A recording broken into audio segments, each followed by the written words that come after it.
Nós estamos na penúltima aula e o nosso assunto será aterramento elétrico, tá bom? É muito importante essa parte de aterramento, não só na parte de subestações, como em si na parte residencial, né? Se eu perguntar aqui qual de vocês tem um aterramento na residência, eu me arrisco a dizer que mais de 50% não tem aterramento, tá? Porque essa parte de aterramento, infelizmente, alguns ainda adotam aquele critério antigo, né? De que precisa simplesmente de um fase e um neutro e está resolvido o problema. Mas não é bem assim, tá? Essa parte de aterramento está muito atrelada à segurança. É muito importante essa parte de aterramento, tá? Quando a gente direciona esse assunto de aterramento para subestações, então isso requer um pouco mais de atenção, tá? Mesmo porque essa parte de subestação, você está trabalhando com um valor de tensão um pouquinho mais alto. Nós estamos acostumados a trabalhar com os 220 residencial, mas quando eu trabalho para subestação, então eu estou sob um critério de tensão maior. 69 kV, 13.8, 230 kV, certo? Então, esses valores de tensão, né, pelo menos na época que eu comecei a estudar subestação, o que me recomendaram é que quanto maior o valor da tensão, maior vai ser o cuidado que você deve ter dentro de uma subestação. Isso por quê? Porque eu não sei como é que está o aterramento daquela subestação. E o aterramento, ela vai assegurar, digamos, qualquer eventualidade de acidente que porventura acontecer em algum momento na subestação, tá? Eu trabalho com muito cuidado, é aquela velha história de pisar em ovo.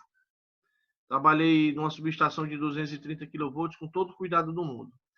Eu devo falar sobre a tensão de passo, devo falar sobre a tensão de toque, que vem a ser essas duas configurações, sobre aterramento elétrico, mas nós vamos fazer a parte inicial para a gente tentar entender esse início sobre aterramento elétrico. Vamos lá. Um aterramento elétrico consiste em uma ligação proposital de um sistema físico, elétrico, eletrônico ou corpos metálicos ao solo. Então, a ideia do aterramento é você realizar uma ligação proposital, que é colocar o cabo de aterramento. É fazer todo o critério de aterramento para colocar o cabo de aterramento e ele ter a sua função de aterramento, tá? Lógico que a ciência de muitos fatores são importantes para que um aterramento ele funcione com sucesso. Aquela velha historinha de você aterrar a geladeira da sua casa, pegando tão simplesmente um cabo, né, amarrando na carcaça da geladeira, enrolando num prego caibral e colocando na parede. Eu acho que aqui alguém já deve ter ouvido falar sobre essa ideia, né? Eu vou fazer o aterramento pegando uma lata de goiabada ou uma lata qualquer, enchendo de areia e colocando o cabo nele. Então, são, digamos assim, são tipos de aterramento no modo gambiarra. E a ideia não é essa. A ideia é você fazer um aterramento de maneira criteriosa, mesmo porque o aterramento ele está muito ligado à questão da segurança. Tá bom? Vamos lá. Professor. Oi, diga. Diga lá. Professor. Uma observação, porque assim, os equipamentos, eles não vêm com 3 pinos, é difícil se encontrar. E a norma, ela diz que uma instalação tem que ser aterrada tudo mais, carcaça de lâmpada e tudo. Como é que existe a norma para instalação elétrica, para ser feita na residência, no predial, industriais, e os equipamentos não são todos que vêm com pin de aterramento? Você pode citar o exemplo de um aparelho? Por exemplo, uma geladeira. A geladeira ela não tem, uma televisão, um som, um secador de cabelo. entendeu? Tudo que é coisa que pode vazar, carga, né? Ardésio, tomar aqui à frente, professor. Ô, Eu acredito que isso existia no passado, cara. Todo eletrodoméstico de hoje, eu acho que de alguns anos para cá estão sendo fabricados com os 3 pinos. E, professor, não. pegando aqui esse gancho aqui, aqui já está na sequência correta, né? O fase sempre vai estar à esquerda, correto? Não, fase vai estar à direita. Essa imagem aí está na posição contrária.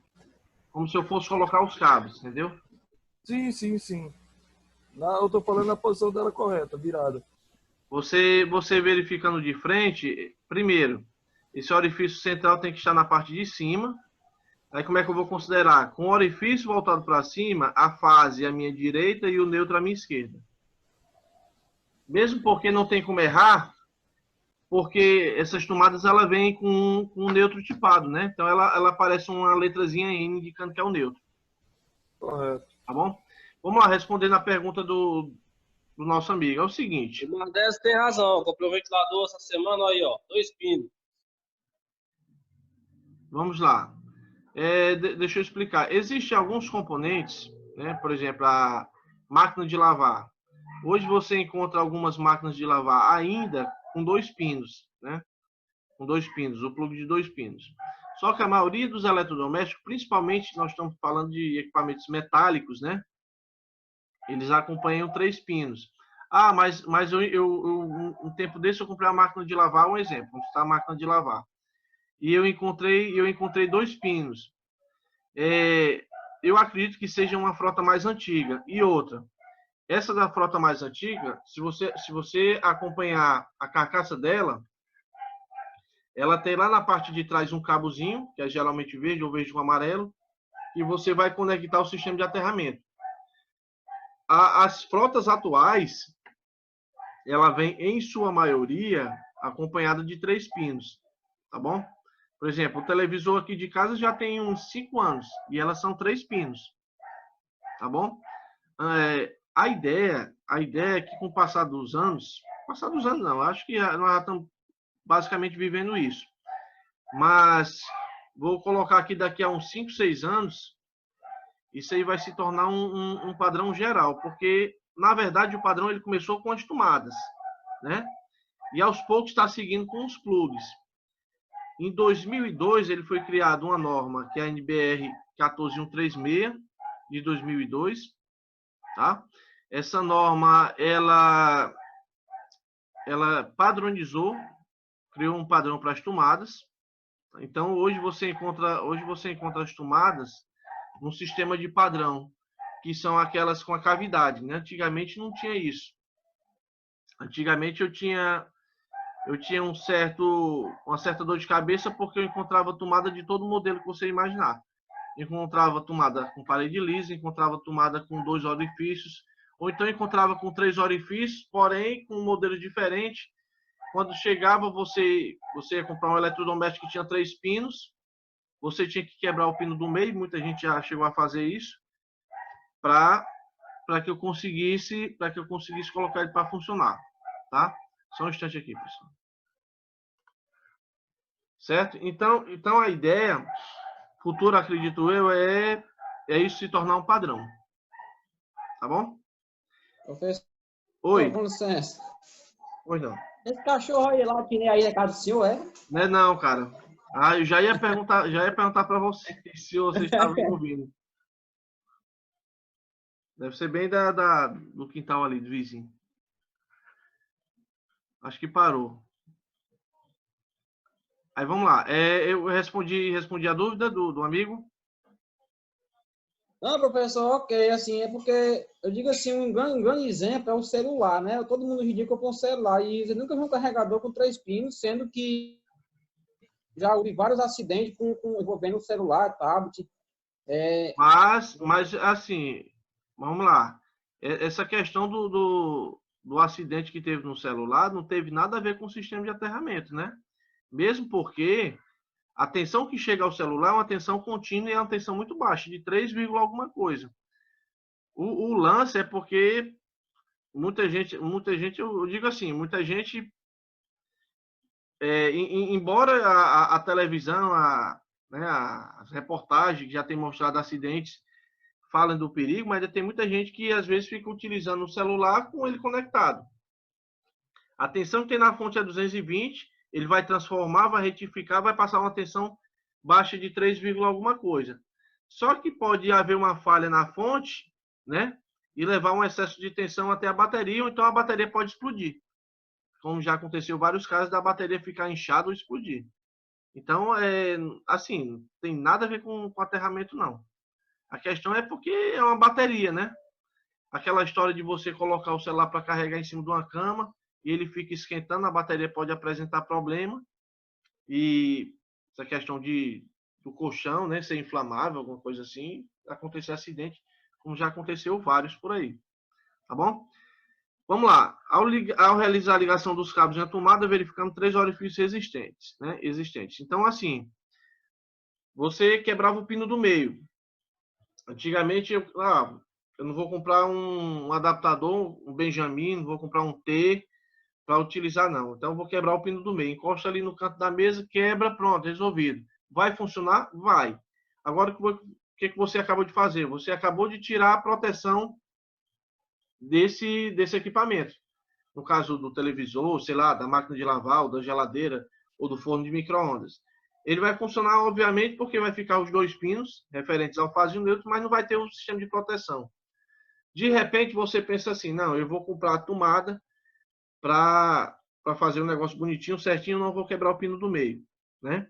De 2002 para cá, toda tomada antiga parou de ser comercializada. Então, hoje, o que eu encontro? Eu encontro tomadas que atendem a norma da 14136, que nós temos a tomada de uso geral, né? Não sei se aqui vocês já fizeram instalações elétricas, mas eu tenho tomada de uso geral, que ele suporta até 10 amperes. O orifíciozinho é de 4 milímetros, né? Que é o orifício lá do buraquinho diante, né? Já no caso da tomada de uso específico, que é aquelas tomadas um pouco mais robustas, ele tem 0,8 milímetros a mais.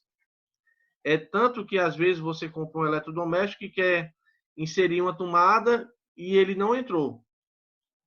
Mas isso aconteceu por quê? Porque esse plug ele tem 0,8 milímetros a mais, porque é voltado para a tomada de uso específico, porque ele é mais potente, e ele não entrou na tomada, então teria que trocar a tomada.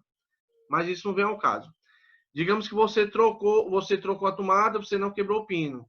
Você resolveu o problema? Você resolveu em partes, porque você não quebrou o pino do meio e comprou a tomada padrão. Só que você tem que saber que por detrás dessa tomada tem que ter inserido um cabo, certo? Eu preciso que esse cabo esteja inserido. Beleza, então, depois que eu realizo esse espaço de comprar a tomada e depois de não quebrar o pino do meio, então o próximo passo é fazer o aterramento, tá? Eu vou explicar para vocês o que vem a ser esse tal aterramento de uma forma mais técnica. Conforme eu tinha dito, é importante que só em não quebrar o pino do meio não é o suficiente para resolver o problema do aterramento, tá?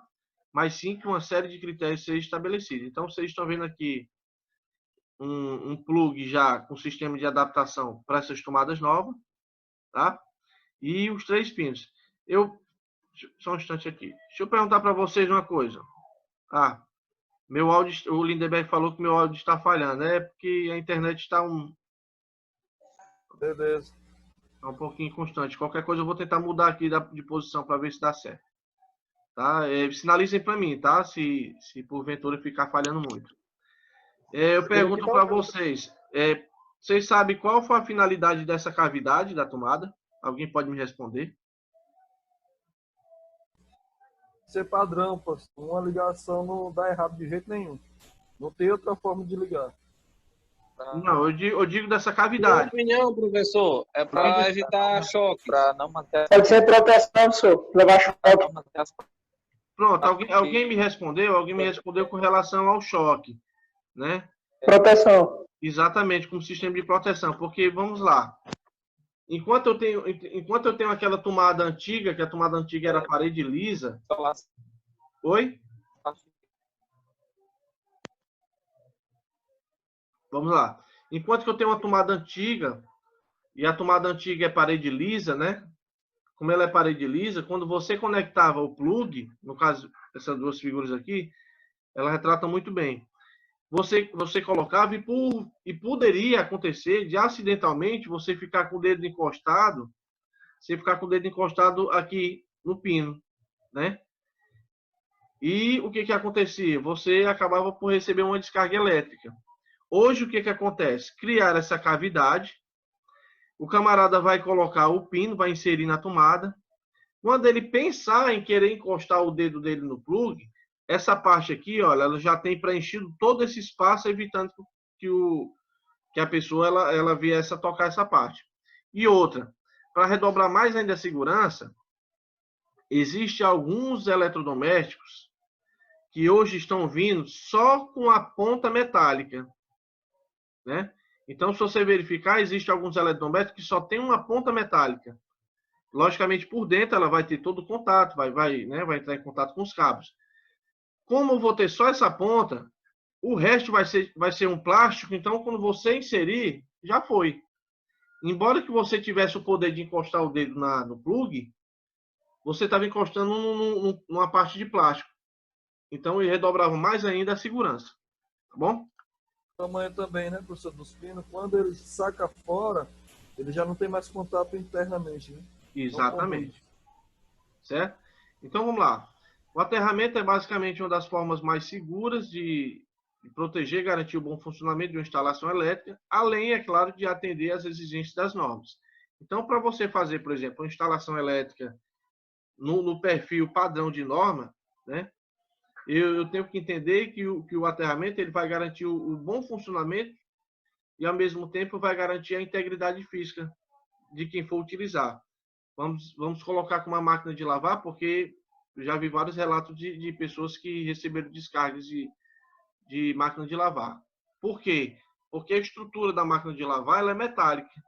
E a pessoa, quando vai realizar a lavagem, às vezes acontece de encostar o joelho, ou encostar a perna, ou encostar mesmo o braço naquela parte metálica. Embora que eu tenha aquela parte de cima isolante, toda a caixa ela é metálica.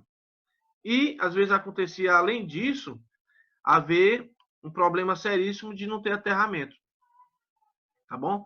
No caso, você tem que entender que, digamos, se você quebrou o pino do meio, aquele pino do meio ele está conectado à carcaça dentro do equipamento. Tá bom? Com relação, vamos dar um exemplo, com relação a um televisor. A maioria dos televisores hoje tem carcaça de plástico, basicamente, né? Dificilmente você vai encontrar carcaça de ferro. Então, se você tem a carcaça de plástico, então dificilmente você vai receber um choque elétrico por questão de aterramento em um televisor. Tá bom? Já no caso do forno de micro-ondas, a carcaça já é metálica, já requer uma atenção maior. Bom? Segundo a Associação Brasileira de Normas Técnicas, aterrar significa colocar instalações e equipamentos no mesmo potencial, de modo que a diferença de potencial entre a terra e o equipamento seja zero. Então, em condições normais de funcionamento, o cabo terra ele não tem corrente. Ele não tem circulação de corrente em condições normais de funcionamento. Agora, se em algum momento houver alguma fuga de corrente nesse equipamento, logicamente ele vai procurar uma fuga. Então, para isso é que vai ter um sistema de aterramento. Só que, lógico, depois que você fez a ideia de não quebrar o pino do meio, de comprar a tomada nova, o próximo passo que você tem que fazer é fazer o sistema de aterramento. Aí eu vou ter que comprar uma vara, né? Uma haste de cobre, que nós chamamos de Cooperweld. Geralmente essa haste de cobre, comercialmente você encontra na base de 3 metros, 2,5, 3 metros. Se você encontrar a vara de aterramento, vara de cobre, que não é nem cobre também 100%, de 1 metro, 1,5 metros, então com certeza o cara que te vendeu, né, por esperteza dele, ele quis ganhar mais um pouco de dinheiro, ele pegou essa vara de 3 metros, partiu em 3 pedaços e vendeu para tentar ganhar um pouco a mais. Tentar ganhar um dinheirinho a mais. Certo? Aí, depois que você faz esse procedimento, você vai ter que fincar essa haste no solo. Depois que você fincou essa haste de aterramento no solo, você colocou... Só estou falando para residência, tá? Eu coloquei um cabo, geralmente, de 10 milímetros quadrados, né, conectado a arte de aterramento, coloquei no quadro de distribuição e de lá vai ter um barramentozinho de cobre, aonde você vai encontrar todos os cabos que vai ser direcionado às tomadas. Então, a ideia, depois que você faz o procedimento de trocar as tomadas, o procedimento é fazer o aterramento para que chegue o cabo na parte central da tomada. Lembrando que, segundo a NBR 5410, o cabo a ser utilizado é aquele cabo ou verde, né? Ou aquele cabo verde com uma listazinha amarela, ou amarelo com a lista verde, que nós chamamos de brasileirinho, tá? Então, de acordo com a 5410, o padrão para a cor de condutor de aterramento é esse. Oi, alguém quer falar alguma coisa? Eu me lembro. A forma para calcular esse cabo de aterramento é a mesma utilizada para encontrar a bitola correta, adequada para o aterramento. Quando você vai, vamos citar um exemplo aqui bem rapidinho, assim para não fugir do assunto, mas vamos lá. Segundo a 5410, a bitola mínima que você vai utilizar para iluminação é 1,5 milímetros quadrados, a mínima. Sob o critério mínimo, o mínimo para iluminação é 1,5 e para tomada é 2,5. Então, se você definiu para iluminação, de acordo com o seu cálculo, 1,5 milímetros quadrados para a fase, você vai levar isso para o neutro e vai levar isso para o sistema de proteção. Se você colocar a tomada para 2,5, vai ser 2,5 para a fase, 2,5 para neutro, 2,5 para proteção. Quando ele chegar a uma certa etapa, a 5410, ela direciona a redução tanto do neutro como a redução do cabo de proteção, tá? Quando ele chega a uma certa altura. Então, vou citar aqui um exemplo. Quando eu tenho 75 milímetros quadrados a ser utilizado numa fase, então eu posso utilizar o neutro reduzido e eu posso utilizar o condutor de fase de terra reduzido, tá? Costumo nem falar muito cabo de aterramento, que é um termo meio grosseiro, né? A gente fala condutor de proteção. Tá bom? Vamos lá. Isso é feito para que, ao operar máquinas e equipamentos, olha aqui, ó, ao realizar manutenção, o operador ou o profissional da área elétrica não receba descargas elétricas do equipamento. Tem um áudio ligado aí. Ou o profissional operador, que ele não receba descargas elétricas do equipamento que ele está manuseando, seja por uma corrente de falta, que nesse momento está tendo uma fuga para massa, ou por uma descarga eletrostática. Nesse caso de fuga para massa, o que pode acontecer? Vamos citar aqui Vamos voltar de novo para a história da máquina de lavar.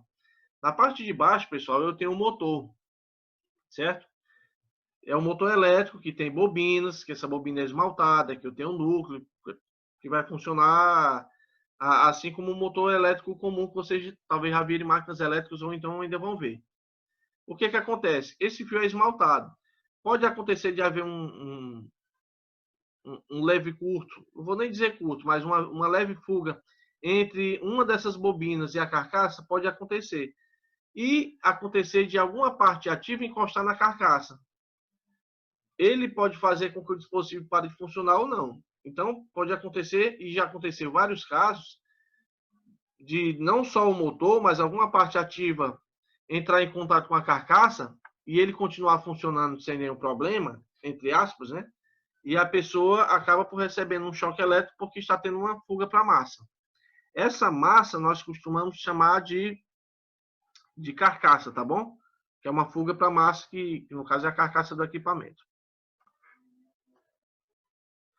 Vamos lá, conforme eu estava explicando para vocês, a ideia de um bom aterramento é garantir que tanto um profissional ou até mesmo uma pessoa que vai operar determinado equipamento não sofra essa descarga elétrica.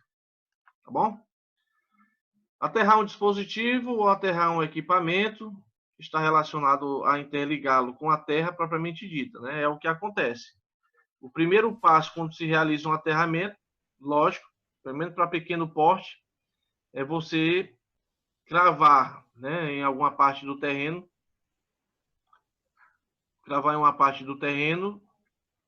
uma arte de aterramento, né? Essa questão do aterramento é garantir o mínimo de resistência possível, né? Eu vou explicar sobre o terrômetro, que é um equipamento que vai ser o responsável por realizar a medição dessa resistência de terra. Só... Professor, Oi. poderia só voltar a foto do slide passado, só para tirar a foto e colocar aqui no grupo? Por favor. Ó, essa aqui? Pronto. Espera aí, só um minuto. Bora o celular, ajuda. Pronto, senhor, obrigado. Ó.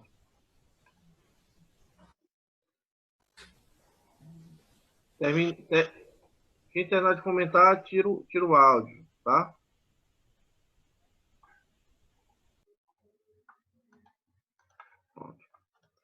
Então, pessoal, então depois que você faz o trabalho de fincar arte no solo, né?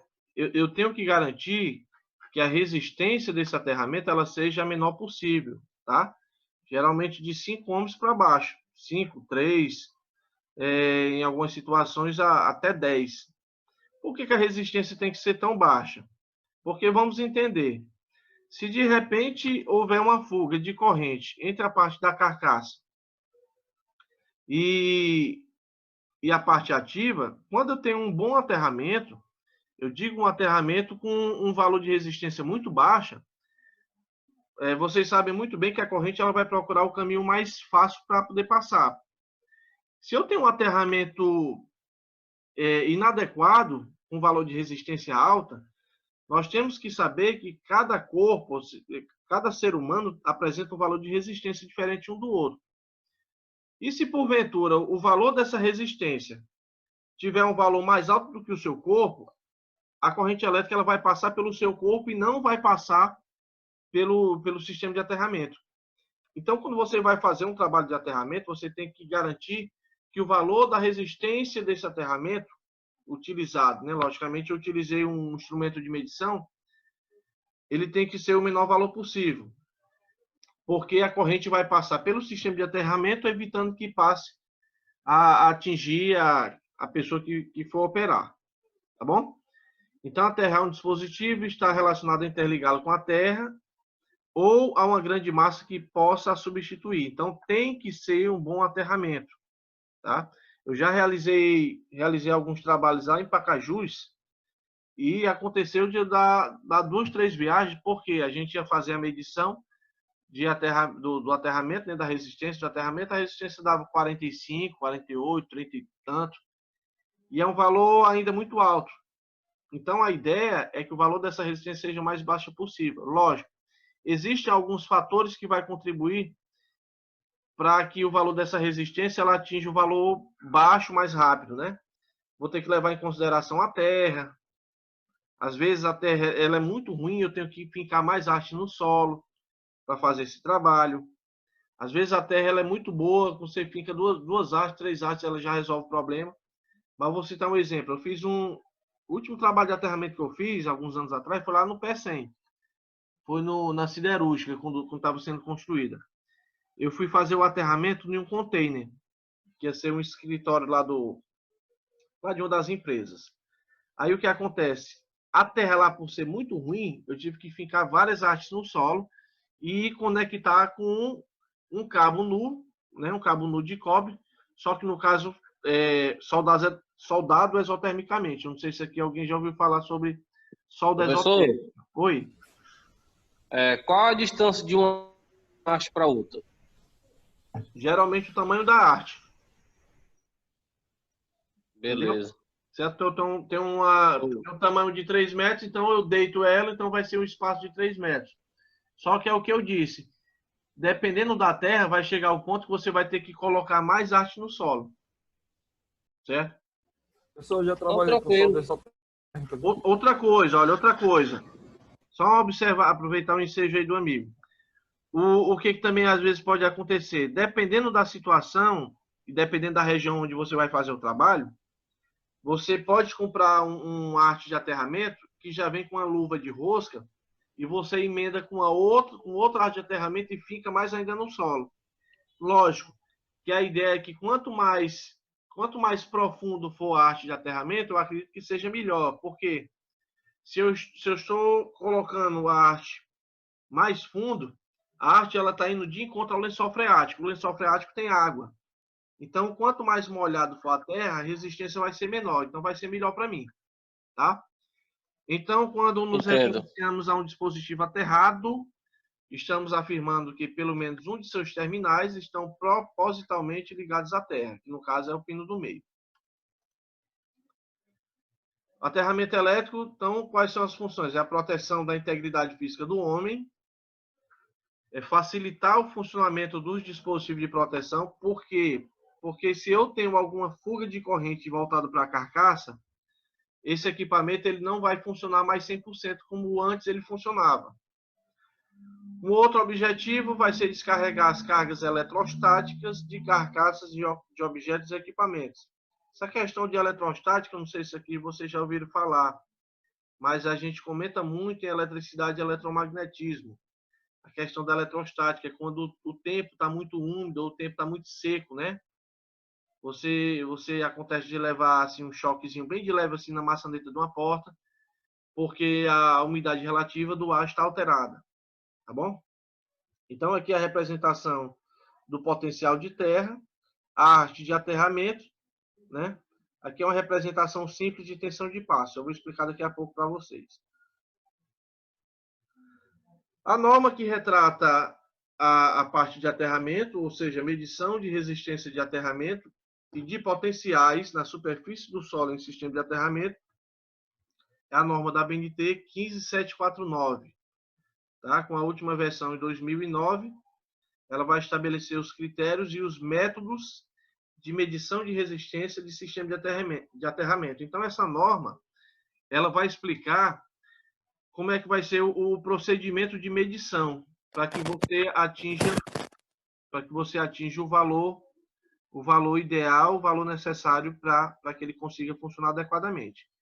Repito, se você deixar o valor da resistência, digamos, com o valor de 30 ohms, 40 ohms, a medição que você vai fazer através do termômetro, ele vai funcionar. Só que no momento de um sinistro, que acontecer algum possível acidente, então o aterramento, se ele não for totalmente eficiente, ele não vai garantir total proteção. Então a ideia é a gente deixar o valor o mais baixo possível. Tá bom? Existem dois tipos de teste, eu vou passar para vocês, que a gente, o técnico, né? Tecnicamente a gente utiliza o termômetro. Vou tirar aqui que está dando interferência. Pronto. Pessoal, eu ia falar isso, o negócio da garantia aí, o negócio do cara arrancar o pino. Quem tem? Eu ia citar isso aí, o cara que arrancou o pino do aterramento, se quando dá um problema sinistro, né, você levantou aí, qual é a garantia?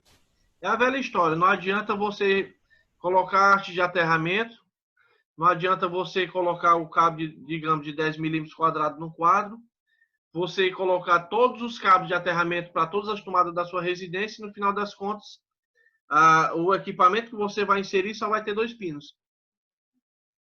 Entendeu? Então não vai ter serventia, não vai servir. Cortou aí, professor, aí o áudio. Oi? Cortou aí o áudio do senhor falhando o áudio. O áudio está falhando, é? Professor? Oi. Vou olhar aqui. Moisés. Diga lá, Moisés.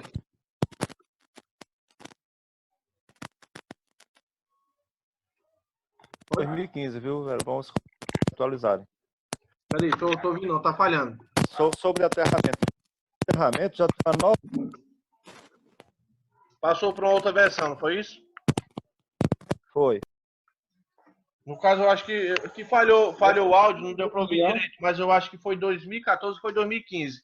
Sofreu a última versão. 2015, a nova 2015? versão. Foi. Pronto, obrigado aí pela correção. O áudio está falhando um pouquinho, eu acredito que seja a parte da internet. Tá? Deixa eu só um instante aqui, pessoal.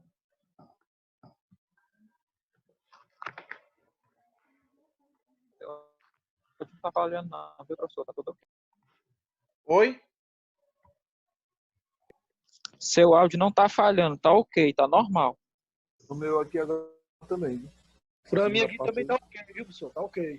Varia muito de internet para internet, né, pessoal? Às vezes a internet tá um pouco fraca. Mas vamos lá. Qualquer coisa, se você não entendeu alguma parte, se ficar falhando, você coloca lá no chat, tá bom? Que aí eu verifico aqui no chat aqui a observação. Deixa eu só ver aqui. Só um instante. Pronto, beleza. Então vamos lá. Como normas de segurança, devem ser tomadas medidas de segurança relativas a potenciais perigosos que possam ocorrer nas proximidades de sistema de aterramento. Quais são essas normas de segurança ou medidas de segurança que você deve obter? O primeiro, lógico, que é o primordial, né? A norma regulamentadora do Ministério de Trabalho e Emprego, que é a chamada NR10, que, diga-se de passagem, é uma norma obrigatória para todo mundo que trabalha com eletricidade, principalmente com linha viva. Em uma parte lá da norma, ela fala justamente sobre essa parte de equipamento de proteção individual. Então, vocês têm que utilizar calçados, né? Calçados sem biqueira de aço, lógico. Luvas de nível de isolamento compatível com os valores máximos, isso é lógico também. Toda luva ela tem um nível, tem uma classe de tensão. Por exemplo, eu não posso utilizar uma luva de 34,5 em uma subestação de 69 kV. Porque se eu estou utilizando isso, ele vai deixar de ser um isolante e pode acontecer de furar o isolante. Eu não tenho isolante 100%. Eu tenho um isolante até certo ponto, tá? Então não existe nada 100% isolante. E nem nada 100% condutor também. Professor, Obrigado aí, pessoal. Pode de novo, por favor. Oi? Botar o slide para tirar foto, porque antecede esse. Sim, volto sim. professor, Pode dizer. pode me tirar uma dúvida? Essa 13.8, as luvas tem que ser, no caso, a 17 mil, é? 17 Ok, viu, 17 kV, você quer dizer, né? Isso, é. A tensão tem que ser igual ou tem que ser maior do que a tensão nominal. Vou citar aqui um exemplo, vou citar um exemplo aqui bem simples. O centro de eventos, quando ele foi energizado, né? Eu fui chamado para fazer para bater a chave fuzil, não, perdão, a chave seccionadora, para fazer o fechamento e inaugurar. Na época o governador era o Cid Gomes e ele estava lá para ver a subestação energizar. Misteriosamente, foi o que aconteceu. A nossa luva para 69 kV, né, que no caso era para 72,5, eu acho, sumiu. E a luva que tinha lá era de 34,5. Então, eu jamais ia fazer esse procedimento. Aí foi o que aconteceu. Uma empresa terceirizada que foi lá fez o procedimento, que estava com as luvas corretas. Quando você utiliza uma luva trabalhando com a linha energizada com valor de tensão menor, você está arriscando a sua vida, porque em algum determinado momento aquela luva isolante ela pode furar. Tá bom? Posso mudar? Mudei. Beleza, professor. Pronto. Então vamos lá. Utilizar calçado e luvas com nível de isolamento compatível com os valores máximos. Beleza. Outra. Evitar a realização de medições sob condições atmosféricas adversas. O que seria? Seria as chamadas intempéries. Uma chuva, o tempo fechou, pelo menos quem trabalha na área de subestação ou quem trabalha na parte externa sabe muito bem disso, que quando o tempo fica fechado ou começa a neblinar, você é proibido perante a lei de trabalhar, tá? Se pelo menos o tempo ficar fechado. Eu trabalhei em algumas eólicas no Rio Grande do Norte e chegou o tempo de passar 4, 5 dias chovendo direto e simplesmente o técnico não trabalhava. Ou destinava ele a algum serviço em alguma parte fechada, ou então, se não tivesse, ele ia ficar simplesmente esperando a chuva passar, porque não pode, tá? Não pode de forma nenhuma você realizar qualquer trabalho envolvendo eletricidade, isso eu estou falando na parte externa, quando o tempo se encontra fechado. Outra medida de segurança que deve ser adotada Evitar que pessoas estranhas ao serviço e animais se aproximem dos eletrodos utilizados na medição.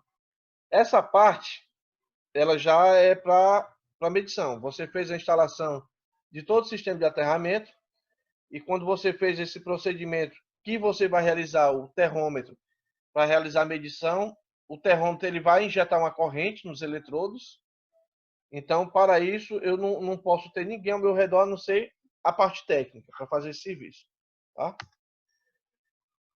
Existem 3 tipos básicos de sistema de aterramento, segundo a 5410, da Associação Brasileira de Normas Técnicas. A 5410, ela explica sobre alguns tipos de aterramentos, tá? Que são utilizados. Eu tenho, como sistema de aterramento, eu tenho o sistema TN, tá? Esse sistema de aterramento TN, ele vai possuir um ponto de alimentação diretamente aterrado, sendo as massas ligadas a esse ponto através de condutores de proteção, tá bom? Então, é o tipo terra neutro. É um tipo de configuração que a gente vai utilizar para realizar um sistema de aterramento. Nós temos um outro tipo, que é o TNS, que agora o terra... Esse TN é típico desculpa, esse TN é típico nos residenciais, né? E o neutro é aterrado no quadro. Que muita gente até confunde o terra como neutro e neutro com terra, né? Pois é. Vamos lá, o próximo que é o TNS. Só tirar aqui o áudio aqui. Esse próximo que é o TNS, o terra e o neutro, tá? Conectam-se, né, no mesmo ponto de alimentação do circuito, mas são distribuídos de maneira independente por toda a instalação. É o caso da tomada de 2 pinos. É um modo já menos utilizado, digamos assim. O nosso residencial, que muita gente às vezes confunde o terra com neutro, neutro com terra, porque, vamos lá, como é que funciona o critério? A fase neutro que chega na minha residência, o neutro, ele acaba chegando, ele começa, como é que ele começa o processo? Ele tem 4 buchas lá no circuito secundário. A primeira bucha, que é o X0, ele é o neutro, né, que é o fechamento estrela, internamente do transformador. Ele é aterrado. Se você verificar, acompanhar lá a primeira bucha do circuito secundário do transformador, ela é fincada no solo. Todo mundo recebe o neutro, e esse neutro ele é aterrado também no quadro. E em virtude disso, muita gente confunde e acha que terra é neutro, neutro é terra. Na verdade, o neutro, ele é o terra, mas é o terra da concessionária. É o ponto de retorno, digamos assim.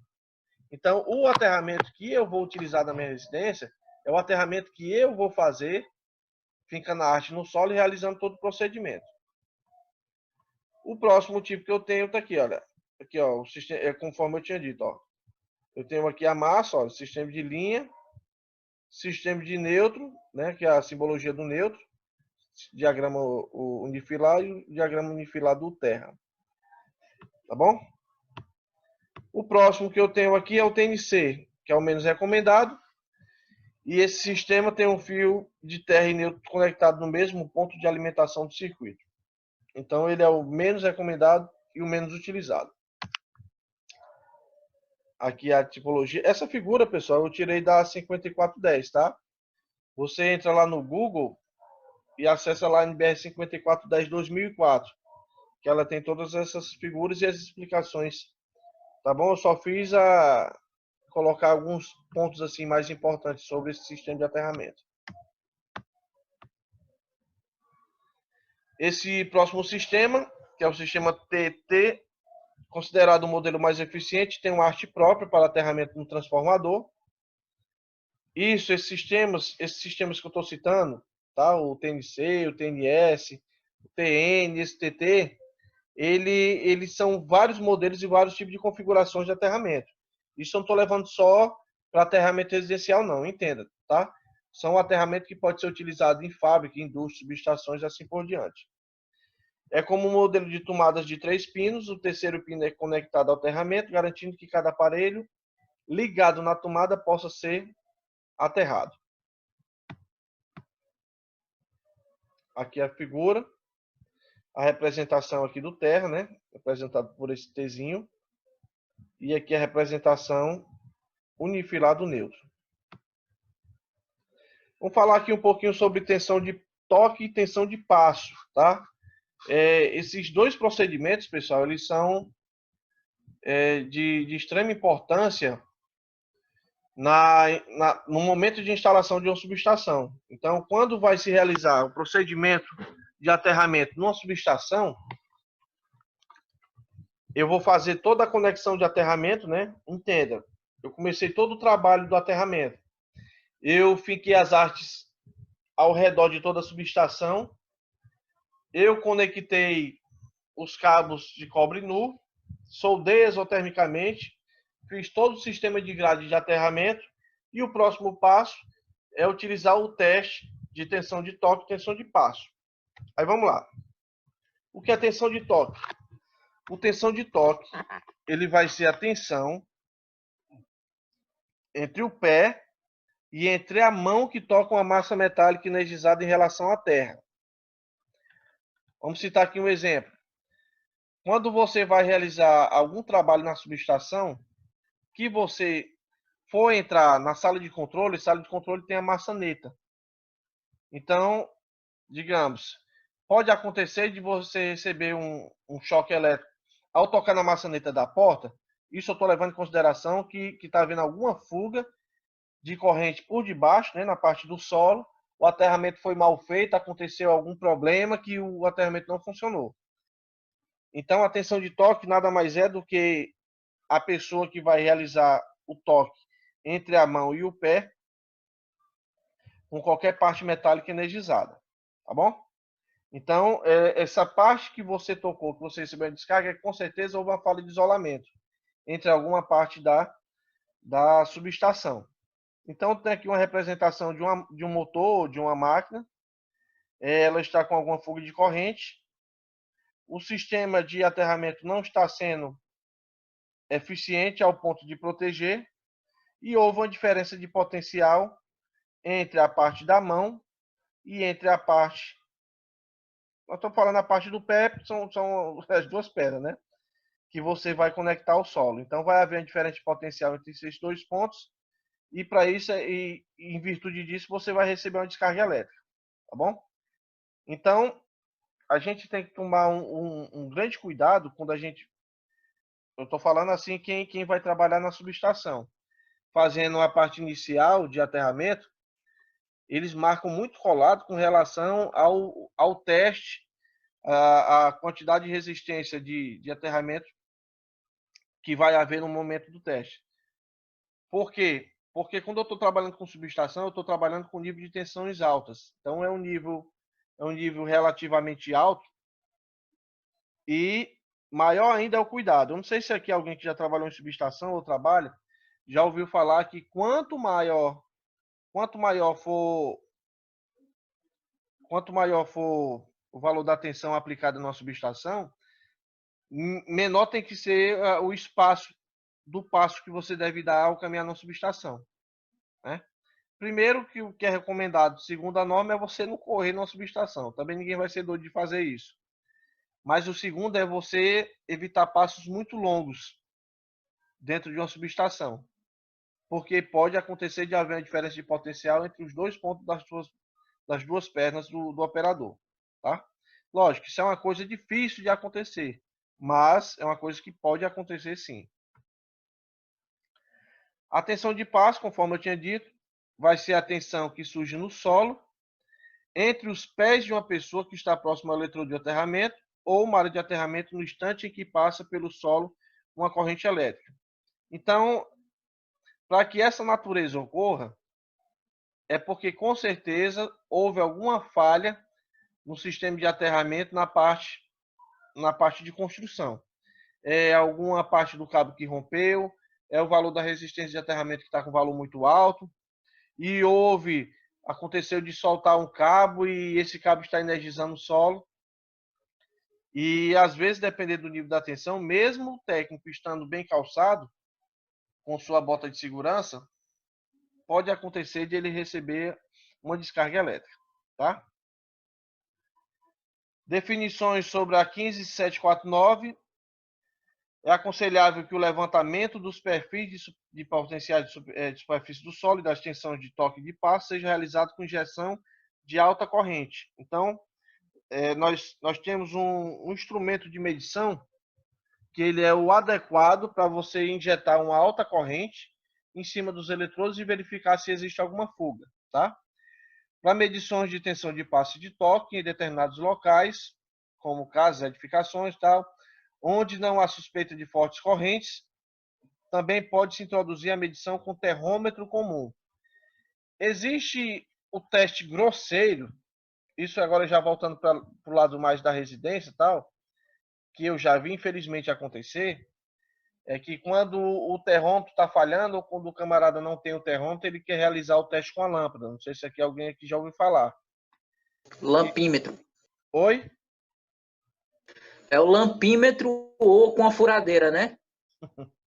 Que na verdade isso é uma gambiarra, né? Isso aí é o velho jeitinho brasileiro. Não é o modo técnico, não é o modo correto. Eu já vi um técnico, olha aqui, olha, só observar, eu já vi um técnico dizer assim: não, professor, mas é só verificar o nível de luminosidade da lâmpada. Quando eu conecto um cabo na fase e outro cabo da lâmpada eu conecto no aterramento, ele tem uma luminosidade. Quando eu conecto ele no neutro, ele tem outra luminosidade. Agora você imagina quando a gente vai realizar um teste desse em plena 2 horas da tarde. Como é que você tem a ideia de mensurar o nível de luminosidade da lâmpada? E mesmo porque o nível de luminosidade da lâmpada ela não vai indicar valor de resistência. Então, o correto realmente é utilizar o instrumento adequado, que no caso é o termômetro. Tá? Eu só vi também na internet o cara medir a tensão entre o neutro e fase, e o fase e o terra com o neutro. Eu já vi isso aí, alguma coisa parecida? Isso. É o que eu falei, é um jeitinho brasileiro, né? Tecnicamente, eu não aconselho a fazer isso. É para isso que existe o instrumento, tá? Aí vamos lá, essa medição deve ser feita entre as partes metálicas, tá? No caso de uma subestação, quais são as possíveis partes metálicas? Vou dar um exemplo. Existem subestações que ao redor da subestação eu tenho um grade, ao invés de um muro.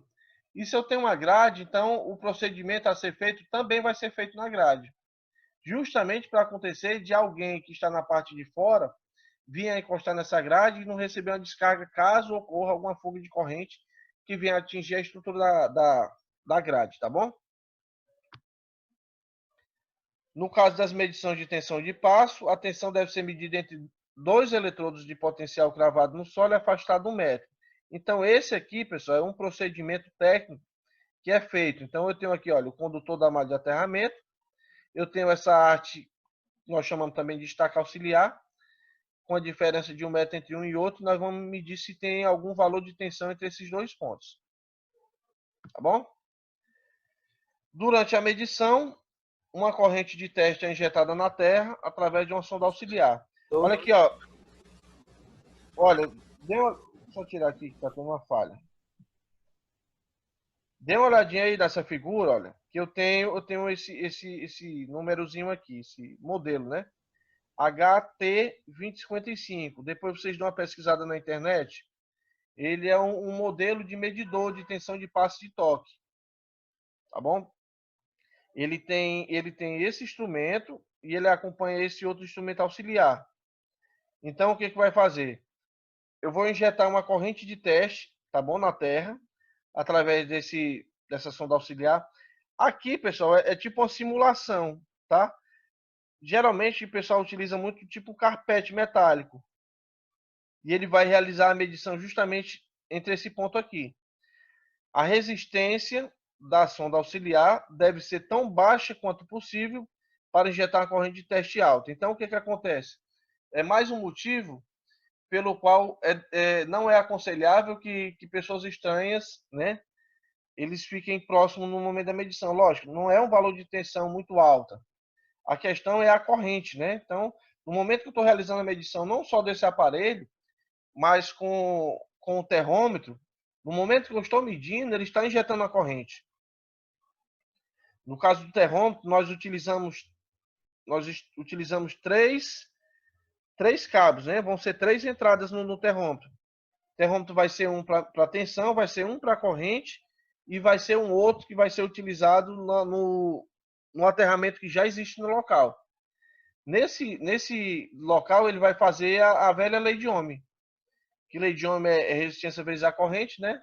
E se eu quero calcular a resistência, eu divido a tensão pela corrente. Então vai ter uma tensão e vai ter uma corrente injetada nessas estacas auxiliares. Ele vai definir através do seu display o valor de resistência que deve ser o mais baixo possível. Aí vamos lá. Aqui seria o exemplo, tá? Aqui é a parte metálica. Aqui é o aparelho que vai ficar conectado a uma distância de 5 vezes, tá? Então, se eu tenho uma estaca de 3 metros, então eu vou multiplicar 5 vezes 3. Vai ser uma distância. É o que é determinado pela norma, tá bom? E eu vou ter um espaço de 1 metro entre essa parte metálica e o início desses 2 carpetes aqui. Peraí, só um instante. Oi, pode ir. Caso aí, pelo exemplo, tá aí marcando que é 3 metros a haste, né? Mas quando você pegar um serviço no dia a dia, como é que vai saber? Tem uma média que eu posso estipular? Quantos metros é essa haste? Não, mas essa arte aqui é a arte que você colocou. Certo. Então Isso tem aí como numa instalação nova, né? então tem como você saber. Isso, não, eu não estou considerando a arte que já está fincada lá, não. Certo? Então, aquela ali é por fora. Aquela ali eu vou colocar simplesmente um cabo no aterramento que vai servir de complemento para realizar esse teste. As medições de tensão de passo e de tensão de contato, que é o de toque, são realizadas com um voltímetro com resistência interna de 1 kΩ. Então, outra coisa que a gente tem que observar, né? A resistência interna do multímetro, né? Do voltímetro. Simulando a resistência do corpo e com 2 sondas de peso de 25 kg cada, simulando os pés. Então, geralmente, esses testes aqui, ele é feito mais com critério de subestação, tá bom? Alternativamente, é possível usar 2 placas de metal em vez de 2 sondas de peso no chão onde o operador está. Então, é um instrumento que é utilizado próprio para isso, para verificar essa questão de tensão de passo e verificar a tensão de toque. Tá bom? Existem 2 maneiras, é assim, olha, existem 2 maneiras da gente fazer a conexão do aterramento, né? Então, eu tenho uma haste de aterramento, que é uma haste de cobre, que não é nem 100% cobre, tá? Que 2,5, 3 metros, e eu vou utilizar 2 tipos de conexões. Vou utilizar um cabo nu, né, que é um cabo sem a parte isolante. Ele vai ficar preso à haste de aterramento. Ele pode ser utilizado de 2 maneiras. Ou ele vai ser utilizado com uma conexão, vai ficar uma conexão na haste de aterramento, e você vai prender com parafuso essa parte, né, ativa, que no caso é o cabo. Ou em algumas situações você vai fazer o que nós chamamos de solda exotérmica, tá? Que é um tipo de solda que ele vai soldar realmente o cabo no... Só um instante. Ele vai soldar o cabo na haste de aterramento. É um trabalho que é feito com cuidado, mesmo porque a temperatura ele vai atingir um valor alto, tá? Tem um videozinho aqui, bem curtinho aqui, que é o procedimento. O procedimento de uma solda exotérmica. Isso foi um vídeo que eu peguei da internet, tá? Mas é interessante para a gente ver mais ou menos como é que funciona o processo de solda exotérmica. Eu vou botar uma parte aqui para a gente dar uma verificada.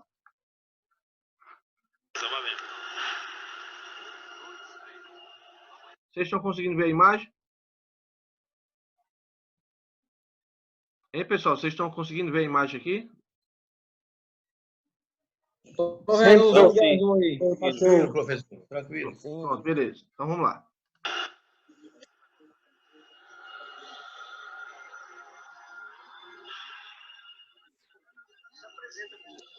É uma das etapas mais importantes que tem na atividade do sistema de proteção contra a descarga atmosférica do aterramento seria a solda exotérmica, né? E nesse momento a gente vai abrir mão de usar algum outro tipo de conector, simplesmente pode fazer uma conexão de solda. Isso é, tipo, nesse momento a gente vai utilizar um cadinho, certo? Que é esse equipamento feito de a base de grafite, né, com um suporte, para a gente não utilizar, não colocar a mão direto no equipamento, porque como ele trabalha a uma altíssima temperatura, acima de 1000 graus, isso pode causar algum dano à pessoa, né, ao operador. Então, nesse momento, a gente está utilizando de equipamento de segurança mesmo, óculos, luva, se possível, uniforme anti-chama, né, para cuidar da nossa segurança. Na utilização da solda, a gente vai utilizar esse material, que é o material próprio de solda, que ele é a base desses materiais: óxido de cobre, alumínio, estanho, cálcio, silício e fluorita. Dentro também desse pacote, a gente tem esse material aqui, que é um disco de contenção, que vai ser colocado dentro do cadinho. Certo? Depois que a gente colocar o material dentro do cadinho... Observação. Esse disco de contenção que eles falam, né, tem muita gente que chama isso de panelinha, né? Quem já fez trabalho de aterramento, esse discozinho de contenção chama de panelinha também. Esse material do cadinho, a gente vai fazer a aquisição dele com esse material, que é uma pólvora mesmo, que é o nosso... O cadinho que ele chama aí é molde exotérmico. Com essa atividade, certo? Não entendi, como é que é? O cadinho que ele chama aí é o molde exotérmico. Mas o correto é cadinho. Eu tô falando desse disco de contenção que ele tá falando. Que esse aqui, olha. Esse disco de contenção, eu trabalhei há algum tempo aí na aterramento, pessoal, na minha época chamava isso de panelinha. Mas professor, também, popularmente. Na verdade, o que não falta é apelido, né, para essas coisas. É verdade. Eu trabalhei e chegava numa região, era uma coisa e era outra. Quando o cadinho vem novo, show de bola, mas quando ele fica velho, a gente tem que usar argila para tampar todas as falhas. Porque ele vai se desgastando, né? Correto. Essa parte do cadinho, com o tempo vai se desgastando, aí a gente coloca uma máscara justamente para a parte da solda não escapar. Mas vamos lá. Vai ser colocado dentro do cadinho, certo? Depois que a gente colocar o material dentro do cadinho, esse material dentro do cadinho, a gente vai fazer a aquisição dele com esse material, que é uma pólvora mesmo, que é o nosso ignitor, correto? A gente vai mostrar passo a passo como é essa atividade, certo? O operador ali. Esse cadinho, especificamente, ele é um cadinho em P que vai ser utilizado para a conexão de 2 cabos. Pronto, ó, como vocês estão vendo aqui, olha, essa partezinha azul é uma massazinha que eles colocaram, mas isso levando em consideração que esse cadinho, que é essa peça aqui, ele tem um tempo de vida. Então ele vai chegar a um tempo de, lógico, uma temperatura muito alta, ele vai se desgastando aqui.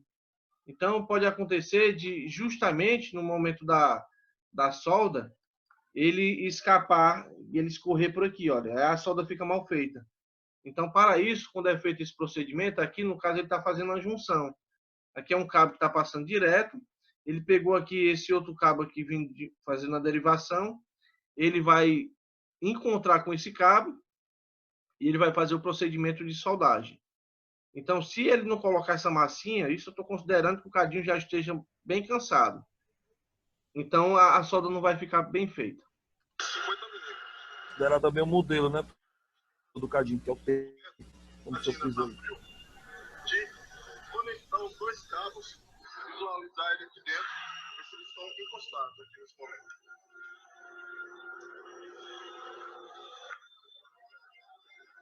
Com o uso repetitivo do CAD, pode acontecer no cadinho começar a vazar material pelas extremidades. Então, tem um material próprio para isso. Existem vários tipos no mercado. A gente tem esse material aqui. Então, a gente vai vedar para evitar o vazamento de material, de solda, para ter assim, uma melhor qualidade da solda final nossa. Uma massa.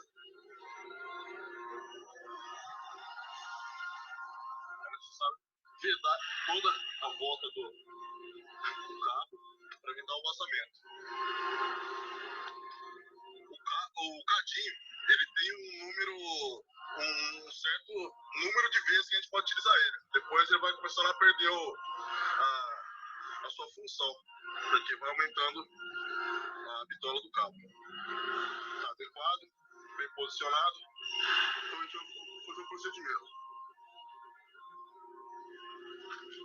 Inserir o disco. Esse disco que muita gente chama de panelinha, né? Ele vai ficar aqui. O camarada vai colocar o pó, que é o pó ignitor, aqui na parte superior do cadinho. E o tubo na parte superior. Certo? Agora a gente vai colocar o material. Despejar o material dentro do cadinho. Porém, antes disso, é necessário que a gente faça a homogeneização do material. Certo? Ele vai fazer isso aqui.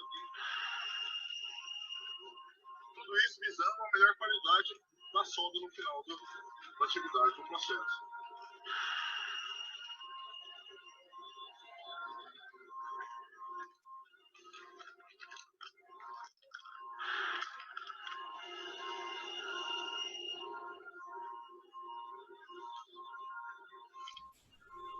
Só vale ressaltar também que cada tipo de solda tem a quantidade do pó isotérmico. Cada modelo requer a quantidade correta. Vai variar de modelo para modelo, né? Às vezes eu só vou ter um cadinho para junção, outro para derivação, então são modelos diferenciados. Outra coisa, né? Muita gente utiliza a pistola, né? Que é a pistola que vai justamente fazer o sistema de ignição. Então, quando a gente trabalha com esse tipo de solda exotérmica, a gente utiliza um palito ignitor. Vai ser um palito que vai ficar inserido aqui e ele vai começar o processo de soldagem a partir do momento que você inserir essa pistola. É aquela pistolazinha como se fosse um isqueiro, tá bom? É igual uma bomba, galera, uma bomba. Você é uma bomba rasgada, tem um pavio, tem um tempo de queima até chegar fogo. Não é isso? Exatamente. E é rápido, né? Diga-se de passagem que o trabalho de solda aqui é questão de segundos. Então vou botar aqui 5 segundos, é uma coisa muito rápida. Deixa eu continuar aqui.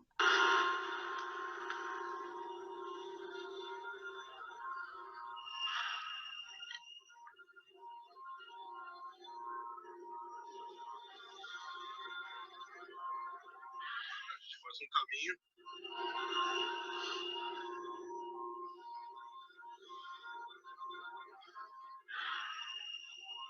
Ok.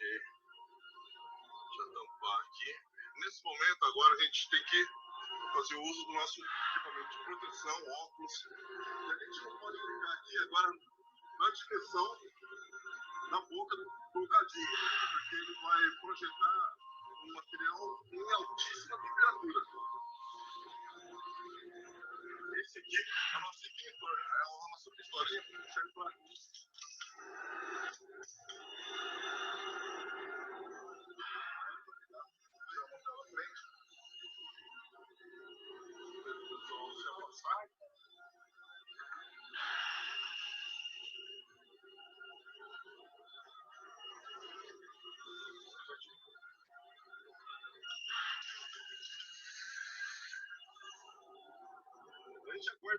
Pronto, pessoal. Esse tempo aí já foi o tempo da solda. É rápido, o processo é rápido. Agora sim, depois que realiza essa solda, eu aconselhava você não tirar logo de uma vez. Você dá só um tempinho, né? Dá só um tempo, pouco tempo. Vamos colocar aqui 1 minuto, né? Aí você pode retirar sem nenhum problema. Porque se já aconteceu, pelo menos comigo, eu querer, assim que terminava de soldar, eu tirava aqui, eu retirava o cadinho, acontecia dele quebrar a solda. Eu teria que fazer o mesmo processo de novo. 5 segundos mais ou menos para poder tirar o cadinho.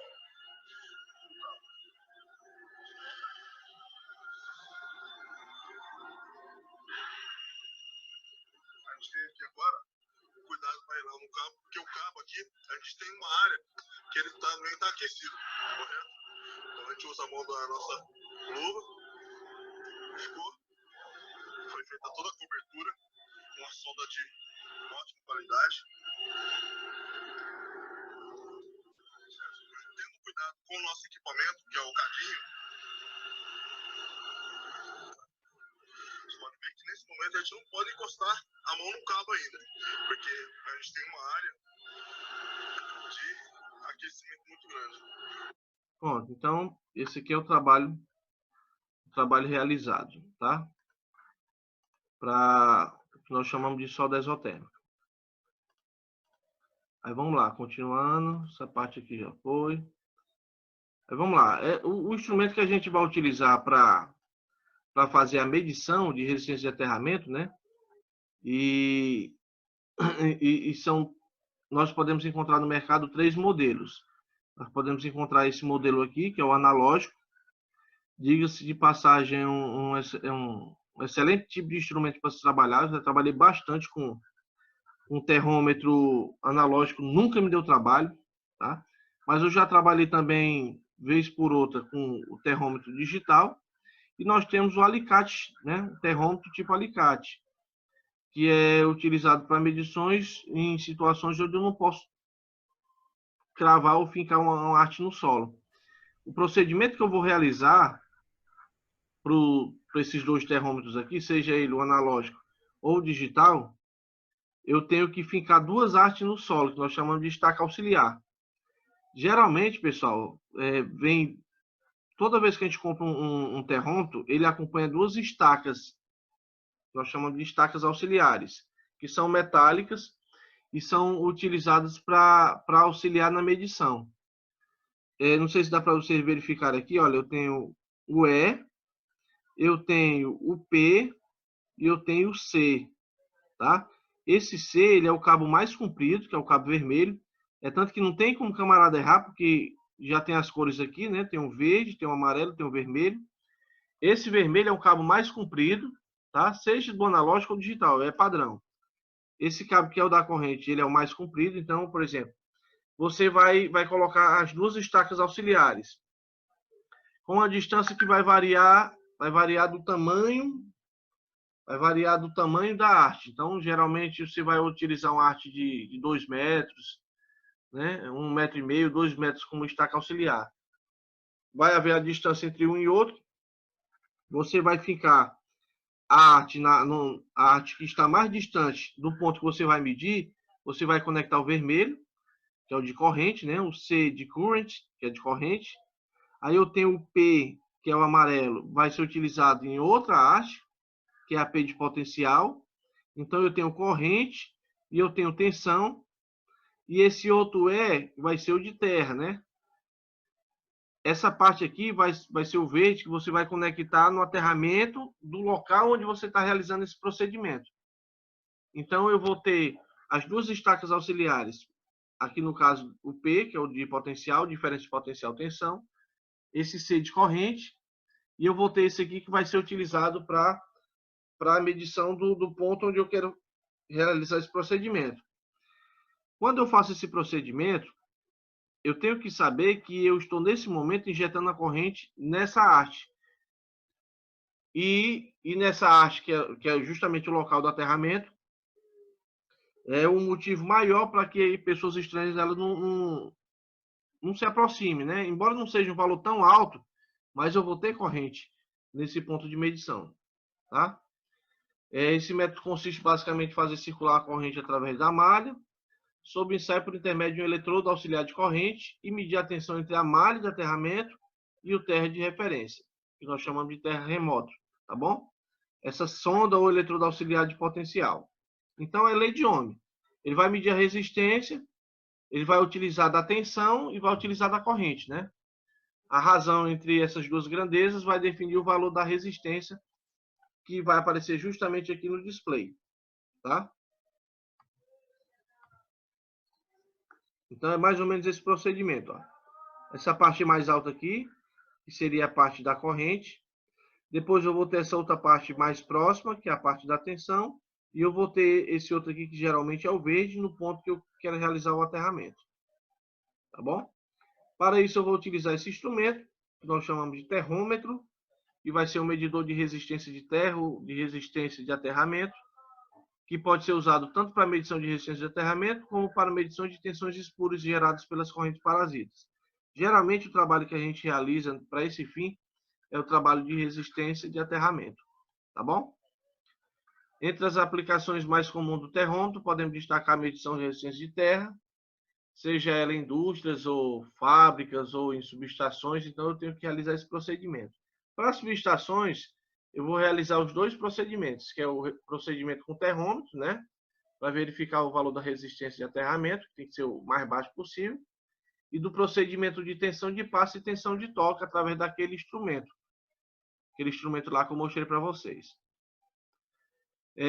Um exemplo disso, a utilização para medir o sistema para-raio. Quanto menor a resistência encontrada, maior a dissipação da descarga atmosférica no solo. Então, é interessante que o valor dessa resistência de aterramento seja a menor possível, tá? Não tem como ser zero. Você não vai encontrar zero, não, mas encontra um valor muito baixo. Valor de 2 ohms, de 3, de 4, tá? Quanto mais baixo, é interessante que a gente saiba que em um momento de sinistro, né, que ocorreu uma fuga de corrente, ela vai passar pela malha de aterramento. Porque essa malha de aterramento está totalmente adequada para realizar a sua tarefa. O sistema de aterramento não tem corrente em momentos de situações normais. Se ocorrer uma fuga de corrente, essa corrente ela vai ser escoada através do sistema de aterramento. Tá bom? Beleza?